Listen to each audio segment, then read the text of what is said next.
how many men in the US are raising another man's child without their knowledge. The fact that women can name any man, and he is on the hook for child support for 18 years, is unjust and unfair. Women claiming those men are fathers when clearly they aren't should spend time behind bars for fraud. How dare she ruin a man's life, his family, his career, then swan off scot-free? And today we're talking mandatory DNA testing. Okay, when it comes to 2-year-old AJ Collins, you are not.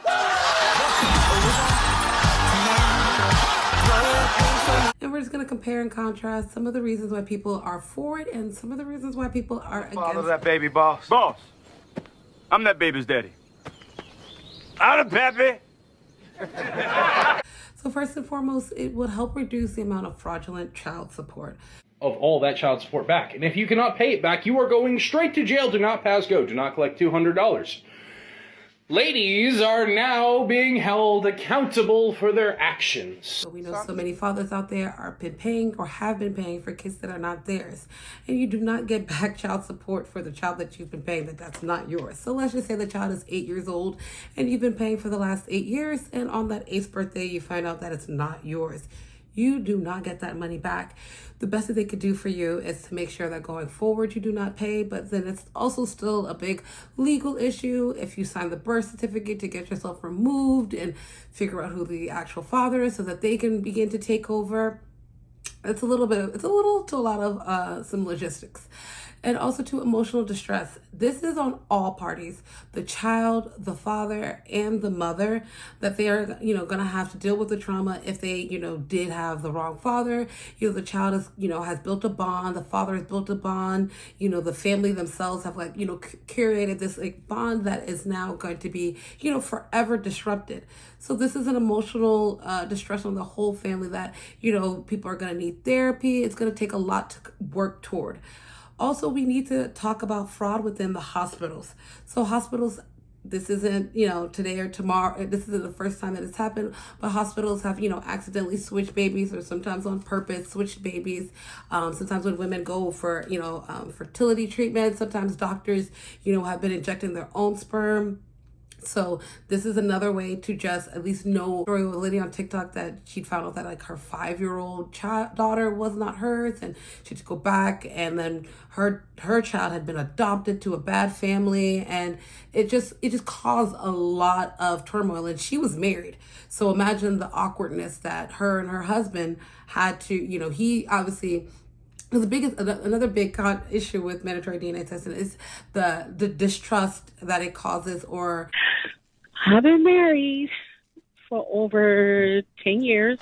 Okay, congrats. And I have been sleeping with my husband's cousin. Oh. For a little, well, we've known each other for a long time before I met my husband. And I didn't know that was his cousin. And I got a kid by him. Wow. So whose kid does your husband think it is? His. He thinks it's his baby. Oh, my God. He don't know it's his cousin. Implication of infidelity within families, but a lot of time spent in family court, getting the judge to, make decisions on your family, which could be alleviated if you know upfront. People feel that it's an overreach by the government and some privacy concerns.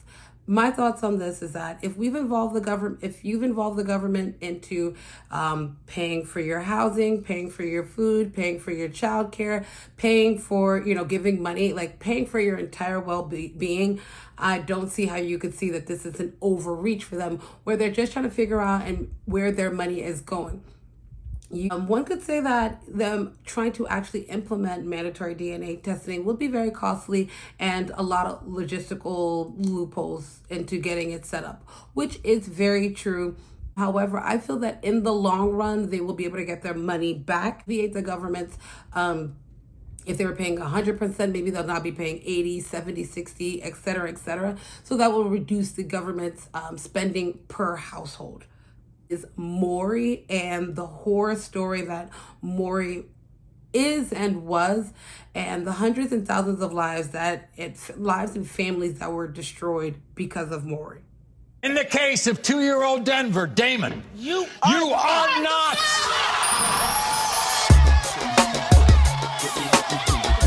it was just family after family of women who did not know who the father is, fathers who did not want to assume responsibility of the child, because he had doubts. It's just overall just sad. The women there are sad because, obviously the man doesn't want anything to do with them or the child. The man is over there walking around, oh, that ain't my woman, and she this and she's that, and that ain't my kid. And 1-year-old Destiny. Caesar, you are not the father.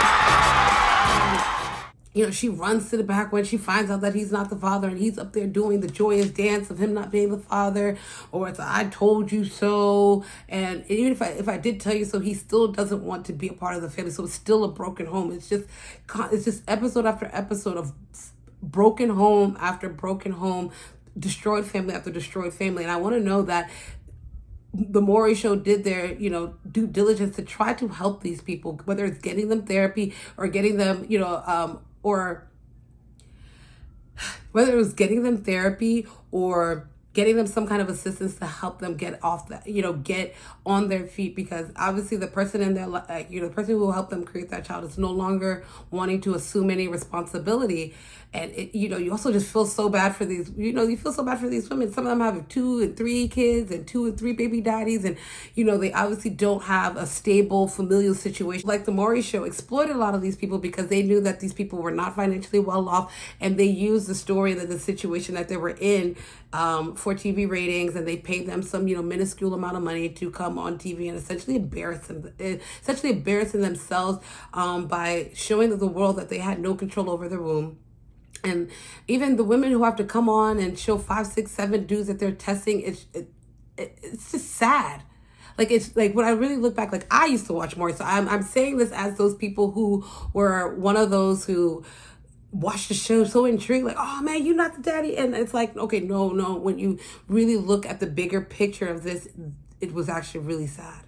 And we need to stretch our hands over all the people who were on those shows. And another part that I want to make up is that there were no middle or upper class families. This was almost strictly a lower class issue, or not even issue, but the show was based upon lower class people coming in, and they didn't know who their child's father was, and we're going to make a big spectacle out of it. And also too, it just brings the question of, why don't women know who the father of their child is?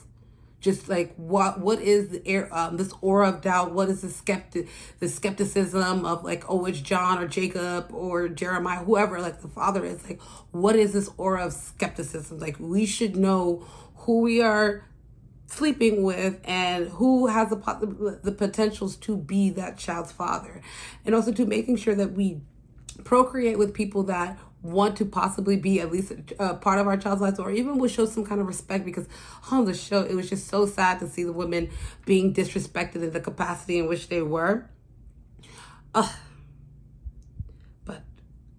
The Maury show, and he only stopped because he literally just got too old and was like, okay, I'm going to retire, just focus on my life. I've got all the money and everything from all of this. I don't need anything more. So I'm all good. And he honestly got himself out at the perfect time, because I feel like if he kind of was still really going on now, we would have a lot more to say, and he'd be receiving a lot more criticism. So he got out before he could even get any ramifications for the destruction of lower income communities and lower educated, just lower communities in general that needed more support rather than to come out and be exploited.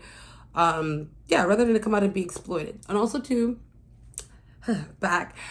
people need to know their comprehensive medical history. So if you know who the child's father is, you can get a good medical history, whether for sickle cell, prone to whether it's heart disease or cancers or any other medical necessities. If you know who the child's father is, you can do your due diligence and trace back any of any medical, any and all medical history. We have heard time and time again, and it's not just an anomaly of a story where, people don't find out that that's not their mother or father until, maybe they have cancer and they need a bone marrow transplant. And that's when they found out. Or if they need a blood transfusion and they are like, well, you're AA and you're AA and the child is B. So there's no way that, of course, an AA and two AA people can come up with a B child. So it's a lot of weird times where people are finding out, and it's like, again, to avoid the emotional distress and for that child and for the parents, again, everybody who is all involved. We also have to think about in the future. There's inheritance, there's life insurance, there's social security, there's death benefits and things that go to the child. And be very clear when you're trying to declare life insurance and especially social security, death benefits and all of those things, they are going to do a DNA test. It's not just like, oh yeah, I was a child and he's claiming on his taxes for the last 30, 40, odd 50 years, whatever the case may be. They're going to want DNA testing to ensure that you are the right recipient. And it would be, completely devastating to find out that that's not your father. You don't get any money, and possibly somebody else can come out of the room and say, hey, I think that's my dad, or my mom said it was, and they do, they do the DNA testing, find out it's their, that was their father. They're the ones that actually get the money. Don't just take my word for it. This is not an anomaly of a story. That's why I'm telling you. It happens day in and day out. You'd hate for people to find it. There's so many stories of people finding out at 20, 30, 40, 50 years old, that the person that has been raising them is not their biological parent. And that just causes so much emotional and physical distress. And children have the right to know their genetic origin and, their other family. If they don't know that that's their father, they don't get a chance to build relationships with that side of their family. So all in all here, I'm not saying that I am for or against mandatory DNA testing. I just did a little bit of research, and these are some of the big questions and the big pros and cons as to why people are supporting and not supporting. I just kind of want to do a little bit of a deep dive, but are you for or against mandatory DNA testing? Do you feel like it would help the economy too, because the government will stop having to spend money? We can actually make the fathers who are liable for the children financially responsible for them. But please like, comment, and subscribe, and let me know your thoughts. And maybe you've been a victim of fraudulent child support, or maybe you've had doubt and then you went and did the DNA testing and found out that it wasn't, whatever your story. Please share it below. We'd love to hear. Thank you.